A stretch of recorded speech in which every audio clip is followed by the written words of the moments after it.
a corgi sidekick.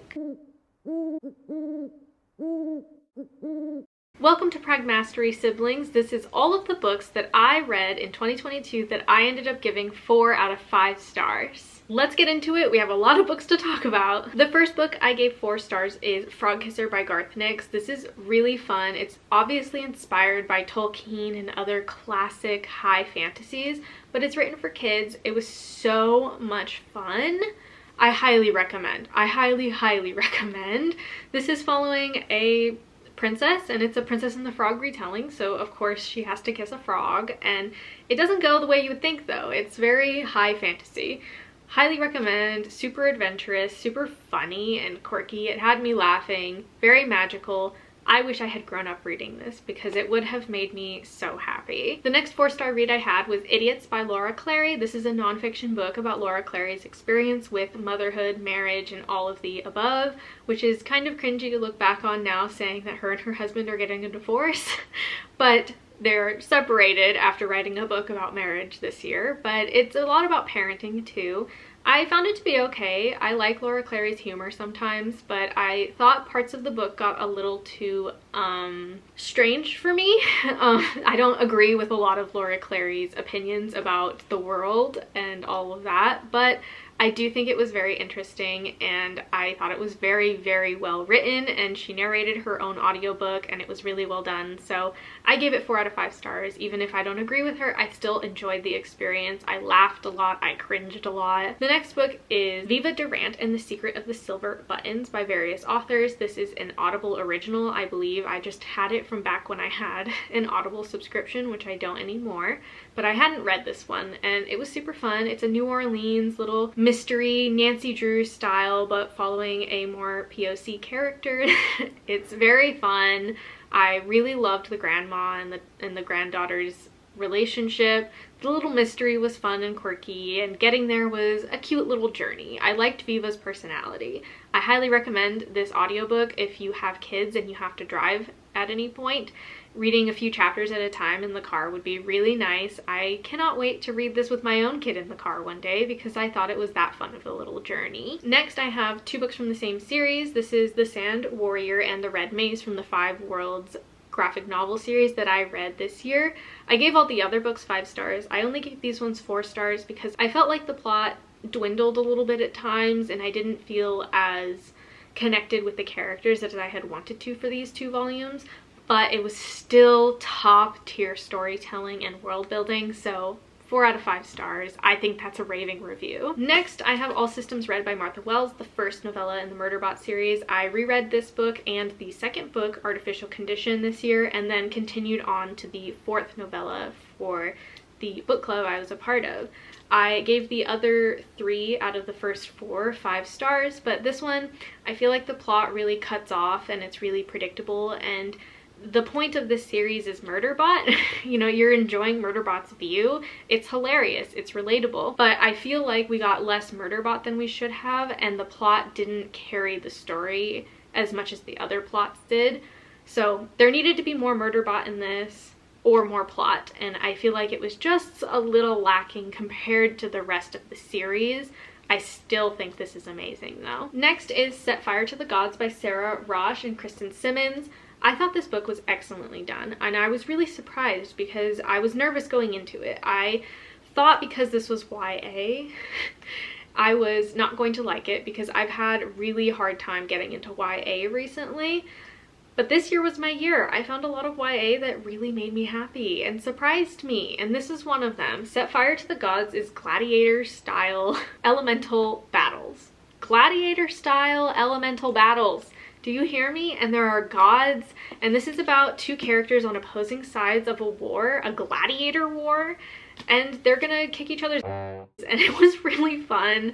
I thought the romance made a lot of sense. I know some people may not vibe with the romance because that's such a subjective thing.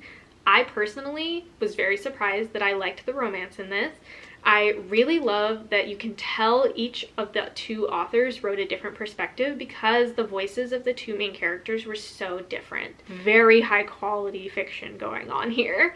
I was so pleasantly surprised by this, and I highly recommend it. I just bought the second book because that's how much I liked it. So very, very happy that I decided to give this a chance. Next, I gave volume 4 of Spy X Family 4 stars, only because I thought the plot was a little unnecessary, and I think it gave me a lot of anxiety. As a parent, I was really anxious reading this. It scared me, and for that reason I enjoyed it less. So I gave it 4 out of 5 because it was still good. It just didn't make me feel the joy that the other ones made me feel. Next, I listened to the Flying Flamingo Sisters. This is another Audible original by various authors. It was super fun. There's a mustache twirling villain. It was super cute. Again, cannot wait to read this with my child in the future. Very fun, very quirky. I loved the sisters. I thought they all had such cute little personalities, and I want more of this. I do. I think more books like this should be talked about, because as an adult, I think reading these books really brings back that childhood spark in our boring, monotonous lives. Another book that I gave 4 stars is Girl Haven by Lila Sturges. This is a graphic novel that was on Kindle Unlimited, I believe. I don't know if it's a comic or a graphic novel, but it's very good. It was so much better than I expected.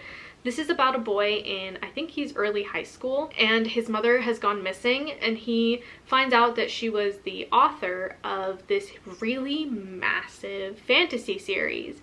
And he goes and breaks into her workshop where she used to write, and basically discovers that this world is more vast than he imagined that his mother had created, and him and a group of his friends get teleported to it. What more do I need to say? There are trans characters. All of the main characters are queer in some way. I loved it. Highly recommend, especially for younger readers, to maybe help them with their own identity, because there was such a range of identities in this book, and it was so validating because it made a point that everyone is different, and it takes time to discover who you are, and there's no shame in who that ends up being, even if it's not what you would expect. The next book I read is Interview with the Robot, which is by various authors on Audible Original.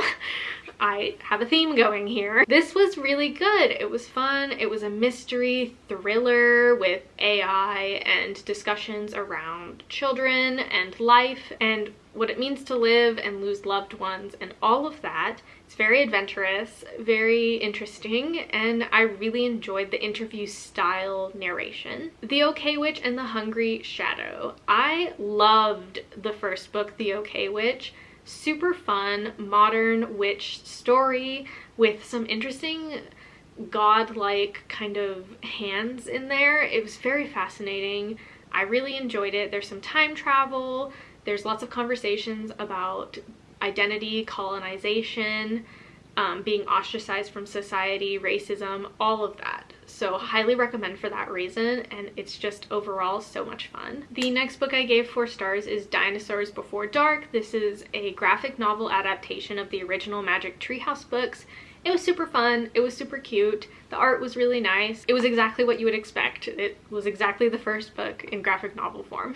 Next was volume 2 and 3 of Space Battle Lunchtime by Natalie Reese. This was really good. It was really fun and quirky. The only critique that I had was that I wished we had more world building, because it was very interesting, and we got more time to get to know the characters before the plot took off, because it's plot driven and you go fast. I love that there were queer characters though, and that it was based around a galactic cooking challenge show, like a competition. Fascinating, very fun, highly recommend. Next is The Changeling King by Ethan M. Aldridge. This is a sequel to the Estranged series, I believe it is called. Very fun. It's about a changeling, and he's swapped with a human baby, and it's following these 2 brothers, twins almost, as they navigate who they are after that first book and what they want for themselves out of their life, figuring out how the family's gonna look now that, you know, they know that they're not the original child, and where will they go?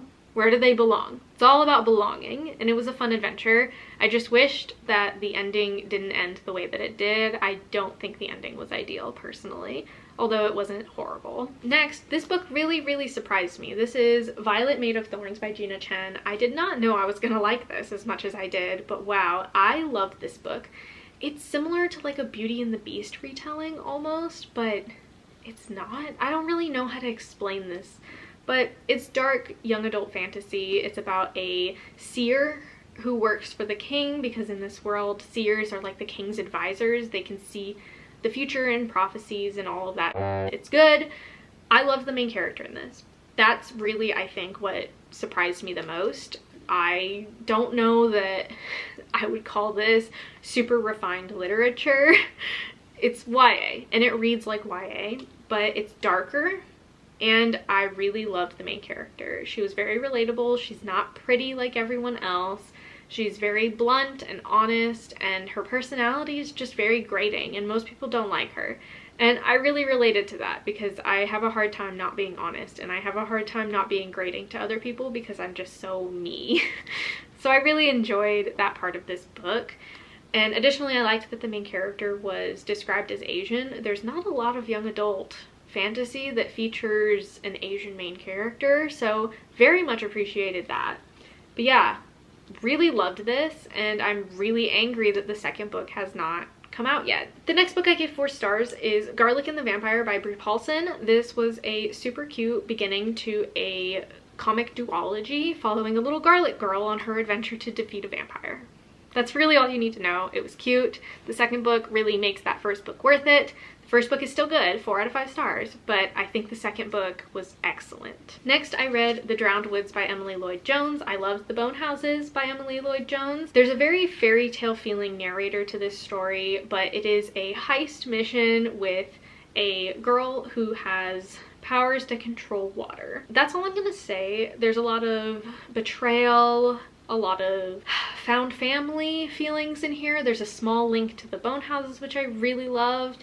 And there's a corgi sidekick. Amazing. The romance was pretty good, and overall I really thoroughly enjoyed this. I will read another book by Emily Lloyd Jones should they come out with one. I should also mention the best way to read Emily Lloyd Jones's books is by audiobook because of the fairy tale storytelling. The next book I gave 4 stars is Alice Oseman's volume 4 of Heartstopper. This was pretty good. It needs more content warnings than the first 3 books. It was a lot less uplifting. There were still wholesome moments and it was still uplifting, but a lot less so than the first 3 books in this series. I thoroughly enjoyed it and gave it 4 stars. Next, we have Stargazing by Jen Wang. I thought this was absolutely amazing. I sobbed like a baby at the end of this book. My child was looking at me like I was absolutely crazy, sitting on the couch sobbing at this book.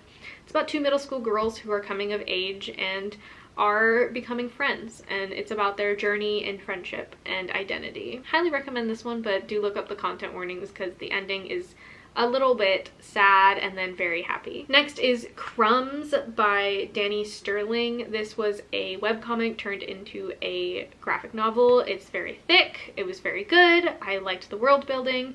I liked the characters. I was not blown away by the plot or the mystery or anything like that, but I do think it was a really good conversation, and the world and characters really carry the story. It's about a witch who is trying to get on this like council of witches who run the society, essentially. It's really a high title. And her coming to terms with her abilities to see not the future, but the past and the present. So somebody's present and past, and that happens when she touches them. So navigating a new relationship is kind of hard when she doesn't want to ruin it by figuring something out by touching this person, you know, figuring out something she doesn't like about them. I like that this was kind of a guide on how to date when you're young, and I recommend it. The last 4-star book is Wings of Fire, the graphic novel. This is a graphic novel adaptation of some children's novels, I believe. It follows dragons. It was very interesting and it surprised me. I picked this up randomly because it was available as an ebook at my library, and it was amazing. It blew me away. So if you're interested in dragon things and you like middle grade, early young adult, and children's books, this book was really, really phenomenal and really surprised me. And that is all of the books that I gave 4 stars in 2022. Thank you so much for watching, and make sure to check out the other videos in this series. Stay safe, siblings.